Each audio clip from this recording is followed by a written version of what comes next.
संजय झा और अशोक चौधरी को कहा जाता है कि दोनों के बीच में चल रहा था।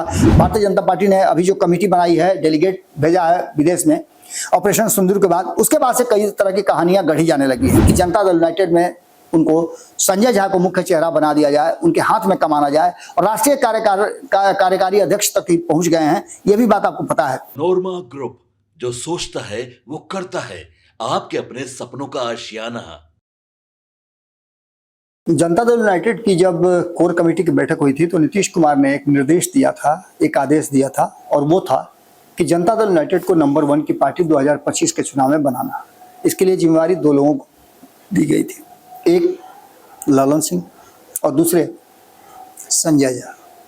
इन दोनों को चूंकि दिल्ली का कार्यभार दिया हुआ है और दिल्ली में ये स्वतंत्र रूप से भारतीय जनता पार्टी के साथ कैसे सामंजस्य बिठा करके चला जाए और केंद्र सरकार की रणनीति और योजनाओं को बिहार के विकास के लिए कैसे उपयोग किया जाए, कैसे अधिक से अधिक मिले, इसको लेकर के सामंजस्य बिठाने को लेकर के इन दोनों को पूरी तरह से आज़ादी दी गई है।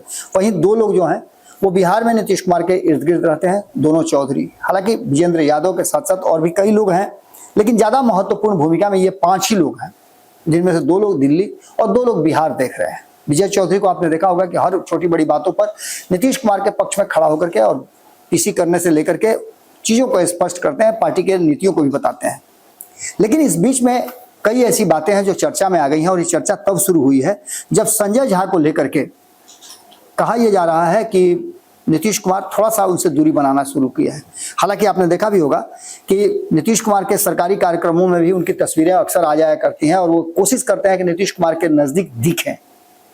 अब ये कोशिश है या इस इत्तेफाक है या फिर ये किसी रणनीति का हिस्सा है, ये अलग बात है, इस पर चर्चा अलग से हो सकती है। लेकिन फैक्ट यही है कि चुनाव से पहले जिस तरह से जनता दल यूनाइटेड के भीतर की गुटबाजी और भारतीय जनता पार्टी के साथ संबंधों को लेकर के, सीट शेयरिंग के समझौता से लेकर के एनडीए गठबंधन का स्वरूप कैसा हो, इसको लेकर के जो भीतर ही भीतर उबाल आ रहा है, उसने काफी कुछ असर डाला है। हालांकि नीतीश कुमार की रणनीति और जनता दल यूनाइटेड को देख करके आपको अंदाजा लग गया होगा कि 20 सालों के ही इतिहास को अगर देखते हैं, हम 94 तक नहीं जाते हैं, हम मात्र 20 साल के 2005 से लेकर के 2025 तक के इतिहास को अगर देखते हैं तो इस बीच में नीतीश कुमार के कई करीबी हुए, कई लोग नीतीश कुमार के करीब आए, नंबर 2 की कुर्सी पर रहे, पार्टी के लिए और नीतीश कुमार के लिए अक्सर समर्पण के भाव भी दिखाए।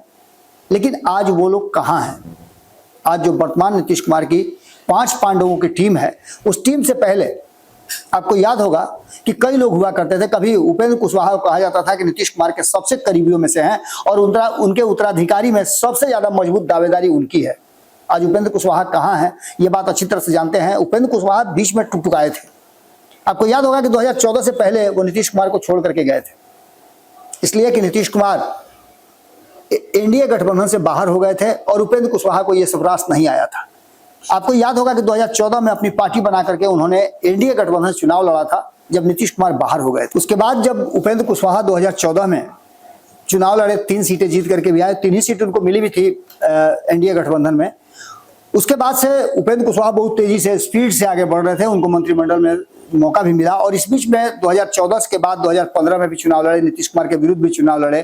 23 सीटों पे वो 2015 में चुनाव लड़े थे। इन सब बातों के साथ साथ धीरे धीरे करके उनका कद बढ़ रहा था।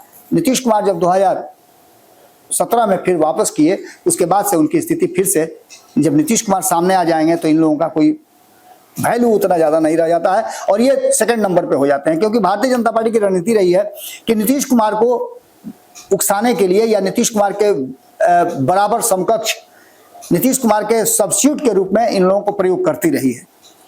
आने के बाद आपको याद होगा कि 2019 में वो एनडीए गठबंधन से बाहर भी हो गए थे, 18 में ही हो गए थे, 19 में चुनाव लड़ा था अलग से।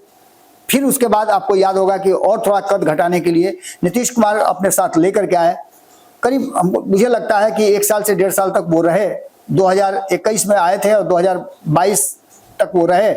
2023 में वो फिर से अपनी पार्टी का विलय करने के बाद भी उनके पास कोई चारा नहीं था। नंबर 2 की कुर्सी पर वो अपने आप को देख रहे थे। उससे पहले याद होगा आपकी कि उनके आने से पहले ललन सिंह वर्सेस आरसीपी सिंह की लड़ाई आपको याद होगी और उसी बीच में इनकी एंट्री हुई थी। आरसीपी सिंह जो नंबर 2 की कुर्सी पर थे, उनको माइनस करने के लिए उपेंद्र कुशवाहा का प्रयोग हुआ, उपेंद्र कुशवाहा बाहर हो गए। ये सारी बातें आपको पता होगी। और पहले आरसीपी सिंह, उसके बाद उपेंद्र कुशवाहा, और उसके बाद नंबर किसका है? इससे पहले भी आपने देखा होगा प्रशांत किशोर को हटाने के लिए आरसीपी सिंह का प्रयोग किया गया। इसके बाद उपेंद्र कुशवाहा को हटाने के लिए संजय झा और अशोक चौधरी को कहा जाता है कि दोनों के बीच में चल रहा था। ललन सिंह और अशोक चौधरी के बीच में भी कहा जाता है कि टूनटान चल रहा था। लेकिन सबसे ज्यादा अगर रडार पर अभी कोई है तो वो है संजय झा, क्योंकि वो अब पटना में नहीं है और नीतीश कुमार के इर्द गिर्द परिक्रमा करने वालों के जो लिस्ट है उस लिस्ट से उनका नाम बाहर हो गया। हालांकि जब भी आते हैं पटना तो उनकी कोशिश रहती है कि वो नीतीश कुमार के इर्द गिर्द ही रहें, लेकिन विजय चौधरी, अशोक चौधरी, ललन सिंह या फिर विजेंद्र यादव, ये सारे लोग अक्सर नीतीश कुमार के बहुत करीब रहते हैं। ऐसे में उनकी जो उपस्थिति है वो कम हो गई है। और संजय झा लगातार जिस तरह से भारतीय जनता पार्टी के साथ हैं, भारतीय जनता पार्टी ने अभी जो कमेटी बनाई है, डेलीगेट भेजा है विदेश में ऑपरेशन सिंदूर के बाद, उसके बाद से कई तरह की कहानियां गढ़ी जाने लगी है। जनता दल यूनाइटेड का मुख्य चेहरा बनाने के लिए भारतीय जनता पार्टी ऐसा प्रयास कर रही है कि जनता दल यूनाइटेड में उनको संजय झा को मुख्य चेहरा बना दिया जाए, उनके हाथ में कमाना जाए, और राष्ट्रीय कार्यकारी अध्यक्ष तक पहुंच गए हैं, यह भी बात आपको पता है। इसके पहले नीतीश कुमार ने जिम्मेवारी दी थी कि भारतीय जनता पार्टी के साथ सीट शेयरिंग का समझौता, नीतीश कुमार को 110 से ज्यादा सीटें मिले, कैसे एडजस्ट होगा ये उनको करना था। और जनता दल यूनाइटेड को नंबर 1 की पार्टी 2025 में बनाने की जिम्मेवारी ललन सिंह और संजय झा को दी गई थी। संजय झा सीधे तौर पे आप समझ लीजिए कि जिस तरह से एक म्यान में दो तलवार नहीं रह सकती है, उसी तरह से संजय झा के विरुद्ध अब एक अभियान की तरह चल रहा है। और ललन सिंह के साथ साथ आपको याद होगा कि ललन सिंह भी कभी बाहर गए हैं फिर वापस आए हैं, ये पहले शख्स है हालांकि उपेंद्र कुशवाहा के बाद जो दोबारा जदयू में आए हैं। उपेंद्र कुशवाहा, प्रशांत किशोर, आरसीपी सिंह के बाद अब नंबर किसका है इसका इंतजार हो रहा है।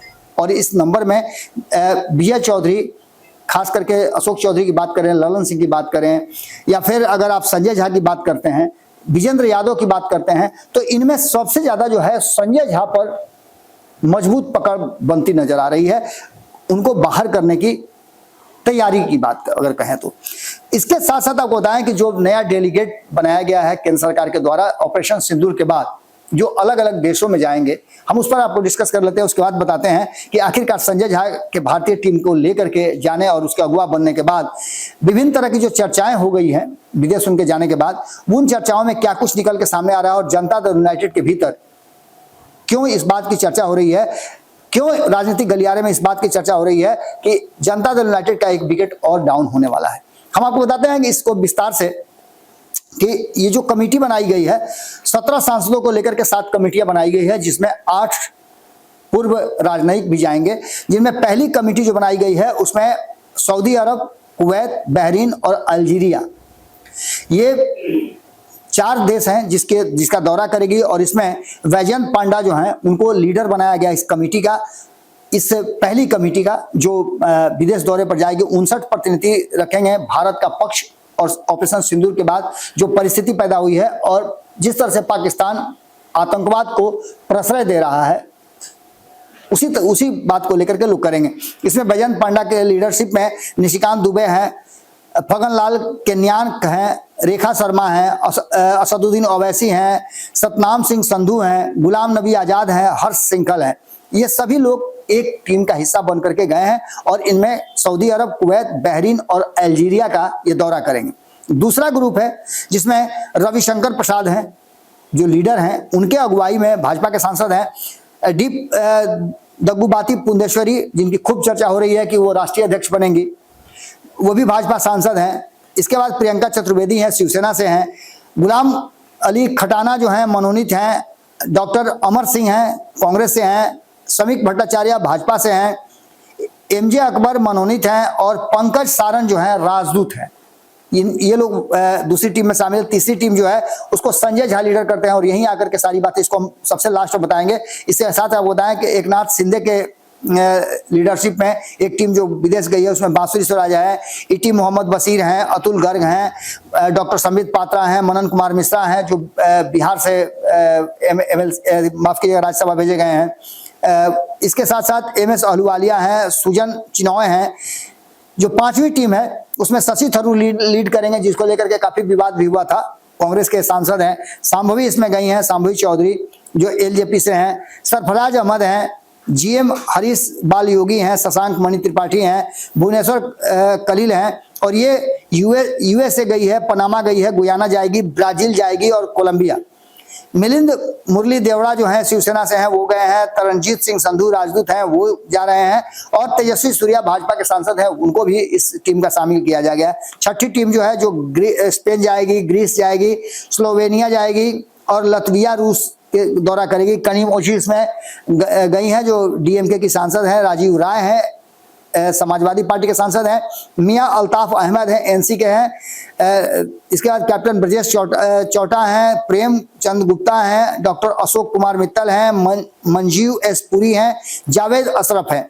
ये लोग भी जो दोनों मंजीव एस पुरी और जावेद अशरफ हैं ये दोनों राजदूत रहे हैं। हमने बताया भी था कि 8 राजनयिक भी इसमें शामिल किए गए हैं। सुप्रिया सुले के लीडरशिप में जो एनसी की सांसद हैं उनके नेतृत्व में राजीव प्रताप रूढ़ी, विक्रमजीत सिंह सहनी, मनीष तिवारी, अनुराग सिंह ठाकुर, लवु श्री कृष्ण देवरायलू, आनंद शर्मा, वी मुरलीधरन और सैयद अकबरुद्दीन जा रहे हैं। लेकिन सबसे बड़ी जो तीसरे ग्रुप की हमने बात की थी जिसको लीड कर रहे हैं संजय झा, इसमें संजय झा के लीडरशिप में अपराजित सारंगी हैं, भाजपा के सांसद हैं, अभिषेक बनर्जी हैं, टीएमसी के सांसद हैं, ब्रिजलाल हैं, भाजपा के सांसद हैं, डॉक्टर जॉन ब्रिटान है, सीपीआईएम के हैं, और श्री प्रधान बरुआ हैं जो भाजपा के हैं, हेमांग जोशी हैं भाजपा के, सलमान खुर्शीद कांग्रेस के हैं और मोहन कुमार राजदूत हैं जो इनके साथ गए हैं। अब ये जो आप देख रहे हैं कि ये लिस्ट जो है, इस लिस्ट को आप देख भी रहे होंगे, इस लिस्ट में कई लोगों के नाम थे, यूसुफ पठान का नाम काट करके इसमें अभिषेक बनर्जी का शामिल किया गया था। 4 नाम इसमें कांग्रेस ने केवल एक को चुना है, और इन सभी बातों को लेकर के जो परिस्थितियां बनी है उस परिस्थिति में एक बात तो साफ नजर आ रहा है कि जिस तरह से स्टेप बाय स्टेप आप देख रहे होंगे कि संजय झा भारतीय जनता पार्टी के आंख नाक कान बने हुए हैं। कहा तो यह जाता है कि वो बिहार में भारतीय जनता पार्टी के जो सबसे मजबूत नेता कहे जाते हैं अमित शाह, उनके आंख नाक कान बनकर के बिहार की राजनीति में है और नीतीश कुमार की हर एक्टिविटी पर उनकी नजर है। आपको बता दें कि इससे पहले भी कई बार ऐसा हुआ है जब ऐसी जरूरत महसूस हुई है। ऑपरेशन सिंदूर के बाद ये जो आपने देखा कि भारत ने कार्रवाई की, इसको लेकर के कई तरह की बातें चल रही थी। इसमें 22 अप्रैल को जम्मू कश्मीर के पहलगाम में जो आतंकी हमला हुआ था उसके विरुद्ध 26 टूरिस्ट की हत्या कर दी गई थी। 7 मई की मध्य रात्रि को, यानी 8 मई की सुबह, 6 मई की मध्य रात्रि 7 मई को पाकिस्तान अधिकृत कश्मीर पीओके और पाक में मौजूद 9 आतंकी ठिकानों पर एयर स्ट्राइक की गई थी। 100 आतंकियों को मार गिराया गया था और दोनों देशों के बीच 10 मई की शाम 5 बजे सीज फायर का ऐलान किया गया था। इसमें आपको बता दें कि पीओके में जो बरनाल है और तेहरा कला है वहां पर ये हमले किए गए थे, ठिकानों को नष्ट किया गया था। मुजफ्फराबाद था, कोटली था, सियालकोट था, मुरीदके था और बहावलपुर था। इन सभी जगहों को, जिसमें जैसे मोहम्मद, लश्कर ए तैयबा, हिजबुल मुजाहिदीन, ये सारे जो तीनों संगठन हैं उन संगठनों के कहा जा रहा है आतंकी वहां हुआ करते थे। ऑपरेशन सिंदूर में कई हमारे जवान भी हताहत हुए थे और उसके बाद लगातार जो सीमा पर गतिरोध जारी था, दोनों देशों के बीच में कॉन्फ्लिक्ट चल रहा था, लगातार पाकिस्तान की तरफ से सीज फायर का उल्लंघन भी किया जा रहा था, ये सारी बातें भी थी। इन सभी बातों को लेकर के और पाकिस्तान जिस तरह से, आपको पता है कि आतंकवाद समर्थन देश कहा जा रहा है, भारत ने कई बार इसको प्रमाणित भी किया है। इन सारी चीजों को लेकर के ऑपरेशन सिंदूर के बाद इन देशों के दौरा करके, जिनमें से हमने आपको बताया भी था, कई देशों के नाम हमने बताए हैं आपको, जिनमें हमारे डेलीगेट गए हैं, जिसमें 7 ग्रुप बनाए गए हैं और 7 ग्रुप गए हैं, जिसमें मिस्र, कतर, इथोपिया, दक्षिण Africa, Spain, Greece, Slovakia, Latvia और रूस, इसके अलावा US, Panama, Guyana, Brazil, Colombia, इसके अलावा संयुक्त अरब अमीरात, लाइबेरिया, कांगो, सिएरा लियोन, इसके अलावा Indonesia, Malaysia, south Korea, Japan, Singapore, ये सारी जगह हमारी टीम जा रही है। UK, France, Germany, UAE, Italy, Denmark, बाकी सब जगहों पर भी हमारी टीम जा रही है। इसके अलावा सऊदी अरब, कुवैत, बहरीन, अल्जीरिया की बात हमने बताई। 59 प्रतिनिधि अपना पक्ष रखेंगे और इसमें संजय झा भी हैं। लेकिन संजय झा को लेकर के और वर्तमान जो परिस्थिति है जिसमें एनडीए के बीच में सीट शेयरिंग के समझौता से लेकर के और कई बातें हैं, नीतीश कुमार को मुख्यमंत्री बनाने तक है। इसके बाद आपको पता है कि निशांत की एंट्री का भी अभी अवेटेड है। इन सभी बातों को लेकर के संजय झा कटघरे में खड़े हैं और देखना दिलचस्प ये होगा कि संजय झा को लेकर के जो संजय झा के पीठ पीछे रणनीति बनाई जा रही है वो रणनीति कितना कारगर होती है। अगर ऐसा कुछ होता है तो आप मान के चलिए कि जिस तरह से प्रशांत किशोर, आरसीपी सिंह, उपेंद्र कुशवाहा जैसे नेता, बड़े नेता जो नंबर 2 की कुर्सी पर थे, वो जदयू से बाहर उनको एग्जिट होना पड़ा, उसी तरह से कहीं ऐसा तो नहीं कि संजय झा भी रडार पर आ गए हैं और संजय झा के विकेट को गिराने के लिए तैयारियां शुरू हो चुकी हैं। क्या होने वाला है ये तो आने वाला वक्त बताएगा, लेकिन एक बात मान के चलिए कि चुनावी साल है और चुनावी साल में कई रणनीतियां हैं जो कभी भी एक्शन में आ सकती हैं। क्या होगा, हमारी नजर बनी हुई है, हर छोटी बड़ी घटना पर हम नजर बनाए हुए हैं। आपकी नजर भारत लाइव पे होनी चाहिए। बहुत बहुत धन्यवाद, नमस्कार। पनोरमा ग्रुप, जो सोचता है वो करता है। अगर ये वीडियो पसंद आई और वह बिहार के राजनीति और बिहारियत से सरोकार रखेनी तो सब्सक्राइब बटन दबा के चैनल के सब्सक्राइब कर ली। ओजे एगो घंटी बा, ओकरा बटन दबा देला से कुल सटीक और मारक खबर रुआ मुफ्त में मिल जाई। अगर रुआ पत्रकारिता के हमनी के नया प्रयोग में सहयोग कर चाहतानी तो ज्वाइन बटन दबा दी। पेटीएम नंबर नोट कर ली 9386816700। धन्यवाद।